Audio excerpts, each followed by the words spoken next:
सनातन संस्कृति के पुनर्जागरण को समर्पित कश्मीर दशहर कुंभ 2026 का आयोजन आगामी 15 जुलाई से 24 जुलाई तक किया जाएगा। ये भव्य आयोजन झेरम और सिंध नदियों के पवित्र संगम स्थल पर प्रस्तावित है, जहां आध्यात्मिक जागरण और सांस्कृतिक विरासत का अद्भुत संगम देखने को मिलेगा। भाजपा के वरिष्ठ नेता एवं पूर्व मंत्री सुखनंदन चौधरी ने आज एक प्रेस कॉन्फ्रेंस को संबोधित किया। इस दौरान उन्होंने विभिन्न समसामयिक मुद्दों पर अपनी बात रखते हुए पार्टी की नीतियों और कार्यक्रमों की जानकारी दी।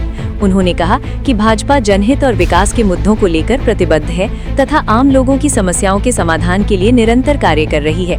चौधरी ने सरकार की उपलब्धियों का जिक्र करते हुए कहा कि विकास कार्यों को तेज गति से आगे बढ़ाया जा रहा है। प्रेस कॉन्फ्रेंस के दौरान उन्होंने कार्यकर्ताओं से संगठन को मजबूत करने और जनसंपर्क बढ़ाने पर भी जोर दिया।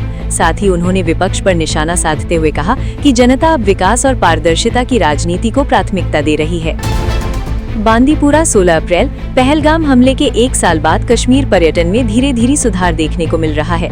इस बार पर्यटक पारंपरिक स्थलों की बजाय गुरेज वैली जैसे ऑफबीट डेस्टिनेशनों का रुख कर रहे हैं। रजदान पास पर अप्रैल में भी बर्फबारी का अनुभव पर्यटकों को आकर्षित कर रहा है। पर्यटकों ने कश्मीर को सुरक्षित और बेहद खूबसूरत बताते हुए कहा कि यहाँ की प्राकृतिक सुंदरता और स्थानीय लोगों की मेहमान नवाजी खास है। स्थानीय लोगों के अनुसार इन इलाकों में रोजाना सैकड़ों पर्यटक पहुँच रहे हैं, जिससे पर्यटन क्षेत्र में पुनरुद्धार के संकेत मिल रहे हैं। जम्मू के चाणक्य रोड परेड स्थित प्रतिनिधि सभा द्वारा आज एक प्रेस कॉन्फ्रेंस का आयोजन किया गया। इस दौरान संगठन के पदाधिकारियों ने विभिन्न सामाजिक और जनहित से जुड़े मुद्दों पर अपनी बात रखी। वक्ताओं ने कहा कि समाज के समग्र विकास के लिए जागरूकता और सहभागिता आवश्यक है। उन्होंने आम लोगों की समस्याओं को उठाने और उनके समाधान के लिए निरंतर प्रयास करने की बात कही। प्रेस कॉन्फ्रेंस में संगठन की आगामी गतिविधियों और कार्यक्रमों की जानकारी भी साझा की गई। साथ ही जनसंपर्क को मजबूत करने पर जोर दिया गया। सांबा डीपीसी लागू करने और गिरदावरों की संख्या बढ़ाने की मांग को लेकर जम्मू कश्मीर पटवार एसोसिएशन की टोकन हड़ताल तीसरे दिन भी जारी रही। पटवारी डीसी ऑफिस कॉम्प्लेक्स में धरना प्रदर्शन पर बैठे रहे। एसोसिएशन के सदस्यों ने बताया कि उनकी मांगे लंबे समय से लंबित हैं, लेकिन सरकार ने अब तक कोई ठोस कदम नहीं उठाया। उन्होंने ग्रेड पे में सुधार और बढ़ती कार्यभार के मद्देनजर नए गिरदावर पद सृजित करने की मांग की। पटवारियों ने चेतावनी दी कि यदि जल्द मांगे पूरी नहीं की गई तो हड़ताल को और आगे तेज किया जाएगा। नरेंद्र मोदी ने लोकसभा में महिला आरक्षण और परिसीमन पर बोलते हुए कहा कि देश को किसी भ्रम या अहंकार में नहीं रहना चाहिए कि वो महिलाओं को कुछ दे रहा है। उन्होंने स्पष्ट किया कि ये महिलाओं का अधिकार है, जिसे दशकों तक रोका गया।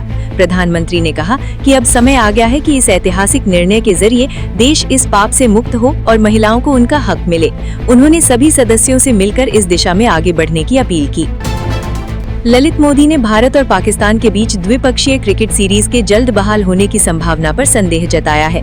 उन्होंने कहा कि राजनीतिक हस्तक्षेप इस प्रक्रिया में सबसे बड़ी बाधा बना हुआ है। ललित मोदी के अनुसार मौजूदा हालात में दोनों देशों के बीच क्रिकेट संबंधों की बहाली फिलहाल मुश्किल नजर आती है। T20 वर्ल्ड कप जीत में ऋषभ पंत की अहम भूमिका फिर चर्चा में। ऋषभ पंत ने जून 2024 में ब्रिज टाउन में भारत की ऐतिहासिक T20 वर्ल्ड कप जीत में अहम भूमिका निभाई थी। 17 साल बाद मिली इस जीत में पंत ने विकेट कीपर के रूप में शानदार प्रदर्शन करते हुए फाइनल में हेनरिक क्लासन का महत्वपूर्ण विकेट निकालकर मैच का रुख बदल दिया था। उनकी सूझबूझ और खेल भावना ने उस मुकाबले में भारत की जीत में निर्णायक योगदान दिया।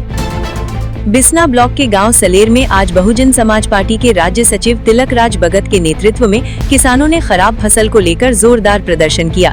प्रदर्शन के दौरान उन्होंने बताया कि करीब 10 दिन पहले हुई भारी बारिश के कारण गेहूं की फसल पूरी तरह से खराब हो गई है और दाने काले पड़ चुके हैं, जिससे ये फसल अब खाने के योग्य भी नहीं रही। 3 जुलाई से शुरू होने वाली 57 दिवसीय अमरनाथ यात्रा को लेकर पंजीकरण प्रक्रिया शुरू हो गई है। सांबा के विभिन्न बैंकों में श्रद्धालु बड़ी संख्या में पहुंचकर उत्साह के साथ अपना पंजीकरण करा रहे हैं। श्रद्धालुओं ने बताया कि उन्हें हर साल इस यात्रा का बेसब्री से इंतजार रहता है।